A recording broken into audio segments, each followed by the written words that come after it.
From consulting, I see that there are several reasons that people use jargon in their everyday communication. And I want to share kind of my theories on why people use jargon with you so you can understand what not to do. Let's take a look at 4 reasons why people use jargon. I was in a client meeting with one of my customers. He was pitching himself and pitching his business, IT company. And he kept using this word, wireframe. We already knew from the past that nobody knew what that meant, but he kept using it. And all he meant was, how is your app going to look on the screen? What are the features and what kinds of things are you going to have on there? What kind of graphs and whatnot? I really think it was just because he wanted to sound smart. And I think really a lot of us do that. I think a lot of us want to seem like experts and want to seem very smart as we communicate. And I mean, honestly, the smartest people in the room are the people who communicate, and when they do, everybody understands. Number 2, sometimes whenever we're in a company, we just adopt the language.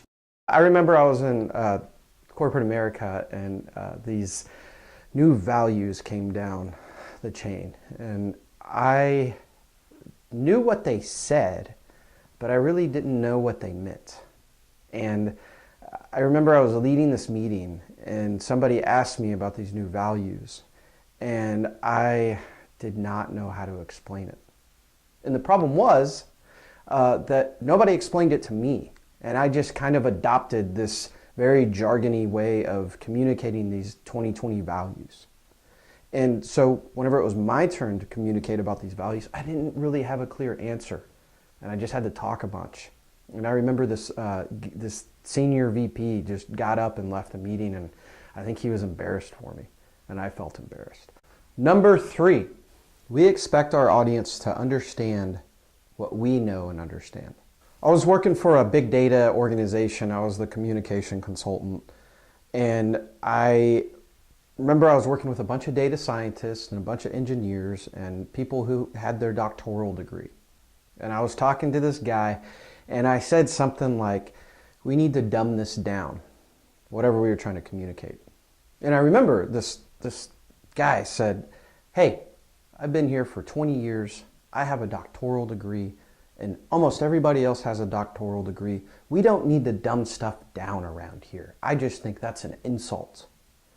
And I reminded him that unlike him, some of his colleagues know English as a second or third language.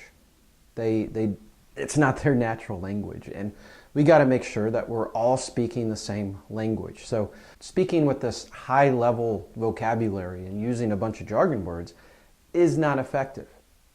We need to make sure everyone can understand what we're saying when we say it. So don't communicate based on the assumption that people understand what you understand. Sometimes we're too busy to sit down and explain what we mean.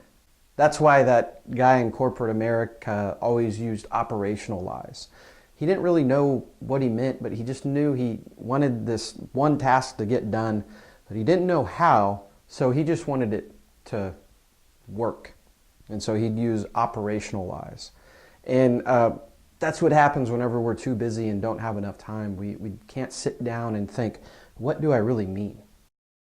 In summary, we've got to quit trying to sound like we're so smart. We've got to bring the language down so everybody can understand it.